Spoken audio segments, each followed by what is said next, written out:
ମାଙ୍କର ମହିମା ହେଉଛି ଅଲୌକିକ। ଯେମିତି ଜଗତର ନାଥ ଜଗନ୍ନାଥଙ୍କର 12 ମାସରେ 13 ପର୍ବ, ମାଙ୍କର ସେମିତି 12 ମାସରେ 13 ପର୍ବ ଅନୁଷ୍ଠିତ ହେଉଛି। ସେଥିମଧ୍ୟରୁ ମୁଖ୍ୟ ପର୍ବ ହେଉଛି ନବରାତ୍ର ପୂଜା, ଯାହାକୁ କୁହାଯାଏ ଦଶହରା।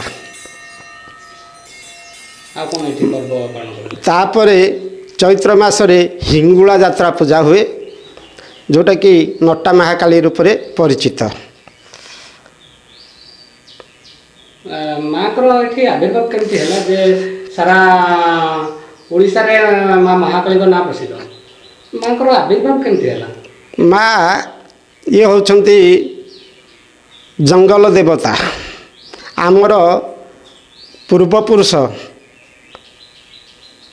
ଜଣେ ଜଙ୍ଗଲ କରିବା ସମୟରେ ଜଙ୍ଗଲ ଭିତରେ ଦେଖିଲେ 9ଟି ଝିଅ ଖେଳୁଛନ୍ତି। ସେ ମାଙ୍କୁ ମା ବୋଲି ମନରେ ଭାବନା କରି ମୁଣ୍ଡିଆ ମାରିକି ଉଠିଲା ବେଳକୁ ସେ ଝିଅଟିଆନ ଗୋଟେ ଗୁମ୍ଫା ଭିତରେ ପଥର କୋରଡ଼ ଭିତରକୁ ପ୍ରବେଶ କଲେ। ବୁଢ଼ା ଉଠିଲା ବେଳକୁ ଦେଖିଲା ଯେ ତମେ ଜଙ୍ଗଲର ମା ହେଉଛ, ତମେ ଯଦି ମୋ ଜାଗାକୁ ଯିବ ମୁଁ ତୁମକୁ ପୂଜା ଦେବି। ରାତିରେ ଆସିଲା, ବୁଢ଼ା ସ୍ୱପ୍ନରେ ଦେଖିଲେ ତମେ କାଲି ଆସିଲେ ଆମେ ଯାଇ ତୋ ପାଖରେ ପହଞ୍ଚୁ।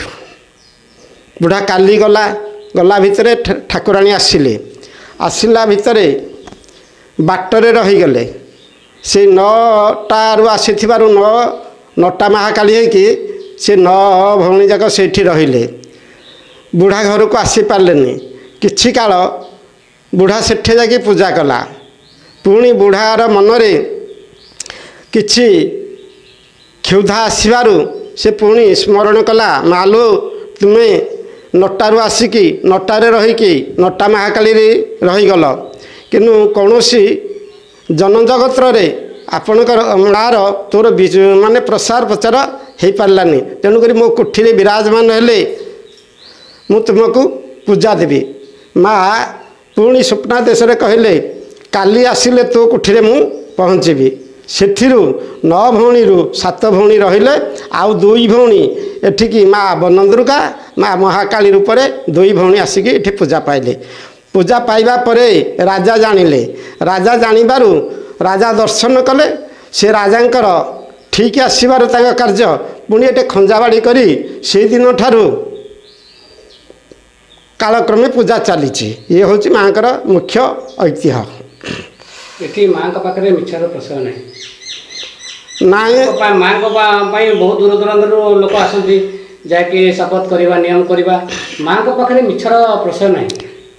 ଏଠି ମୁଖ୍ୟ ହେଉଛି ମାଙ୍କ ପାଖରେ ସତ୍ୟ ବ୍ୟତୀତ ମିଥ୍ୟା କେବେ ଚଳିବ ନାହିଁ।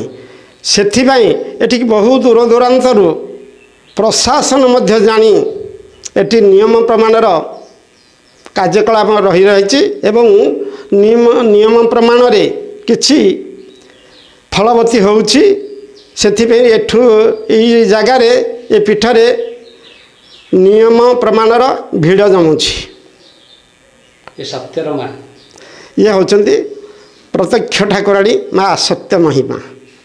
ଏଠି ପୂଜକ ହିସାବରେ କେବଳ ଦେହୁରୀ ସମ୍ପ୍ରଦାୟର ଲୋକ ପୂଜା କରନ୍ତି, ବ୍ରାହ୍ମଣ କିମ୍ବା କୌଣସି ସମ୍ପ୍ରଦାୟ ଏଠି ନାହାନ୍ତି? ନାଇଁ ଆଜ୍ଞା, ଏଠି କେବଳ ମା ଦେହୁରୀ ସମ୍ପ୍ରଦାୟର ପୂଜା କରୁଛନ୍ତି, ଦେହୁରୀ ବଂଶଧର। ଏବଂ ମାଙ୍କୁ ଇଏ ପୁରାଣ କିମ୍ବଦନ୍ତୀ ମା ନୁହନ୍ତି, ଇଏ ଆମର ଘରୋଇ ଠାକୁରାଣୀ। ଆମ ବଂଶଧର ଦେହୁରୀ ବଂଶଧର ଠାକୁରାଣୀକି ଆବିର୍ଭୂତା କରିଥିଲେ ବୋଲି ସେଇ ଦିନ ଠାରୁ ସେଇ ବଂଶଧର ହିଁ ପୂଜା କରି ଆସୁଛନ୍ତି। ପୂଜା କରି ଆସୁଛନ୍ତି। ଆଜ୍ଞା।